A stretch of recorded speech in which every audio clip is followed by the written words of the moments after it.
Hi, my name's Kathrell. I'm 22 and I've been at HomeSafe since I was 15 or 16. When I was younger, the Kathrell that you guys see today was a completely different Kathrell from back then.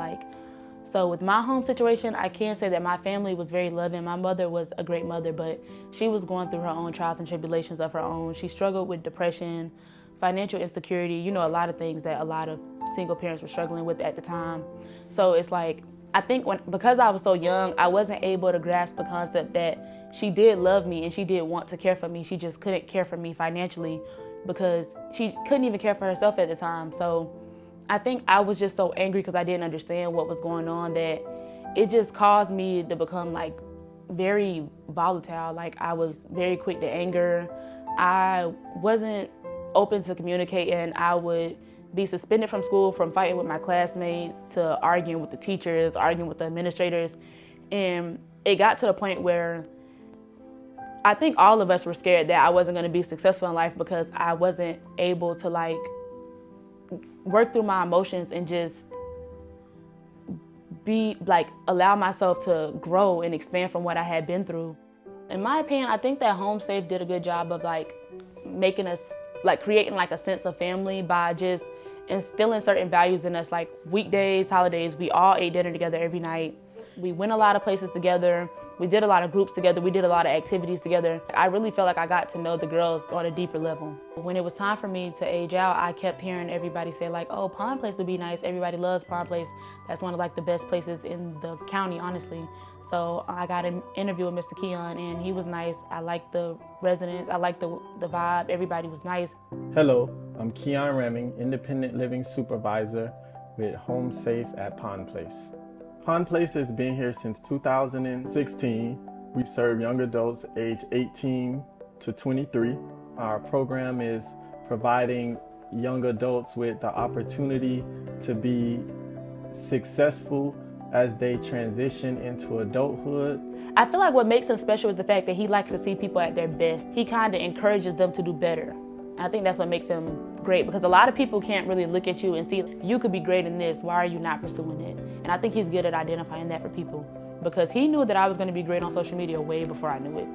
I guess one of the things that I am good with is paying attention to people's habits.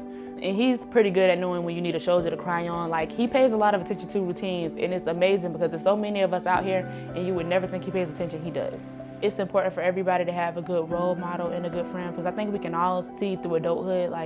I don't think nobody's meant to be completely on their own, and sometimes it's nice to just have somebody else to lean on that'll just push you back up in hard times or in good times too, because it's nice to just have somebody to share the good and the bad with. Most people don't understand about the young adults or the young kids in foster care. They just want what every kid wants, which is that family and love and those solid people that they can count on. There are normal kids that were just dealt a bad hand. They just need a little bit of extra love. They're not kids that you should be afraid of. They're not kids that you should feel that you have to walk on eggshells with. And living on my own, I think I finally understood that this is my opportunity to actually have control over my life. I can finally do what I want to do.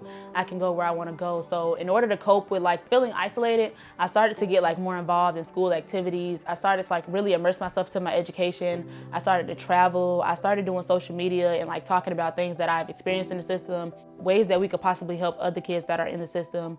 And I started learning what makes me happy. One of the main things that makes me happy is I like to make my TikTok videos. I want to kind of help be more of a big sister figure for kids coming out of the system. So I hope to just be kind of a blueprint, hey, it does get better. You can take control of your life and you can actually dictate how things work out. I feel like I probably don't do enough just speaking aloud to let her know how proud of her I am to be able to go through what she go through, understanding the environment that she comes from, because I come from that same environment. So to understand and know what the odds that she had to fight against to get to where she is today. I hope she continues to be in this place of being able to thrive, because that's the toughest part I feel from switching from foster care to adulthood is understanding that now it's time to thrive. I don't have to be in survival mode anymore. So my new beginning will look like graduating college, possibly starting to get my master's degree. I want to move to a different state. I want to travel. I want to just explore the world and see that it's more out there other than Florida. So I want to say to HomeSafe that I hope you guys know that your efforts are not going unnoticed. And I know it may seem like you're helping such a small number of kids when there's so many kids in the foster care system, but you are actually making a difference. And even if it's just a difference in one child's life, even with just me, I've gone on to change countless lives. So please continue to do what you're doing. Don't give up on the youth, and continue to stretch out far past Florida, far past any other state.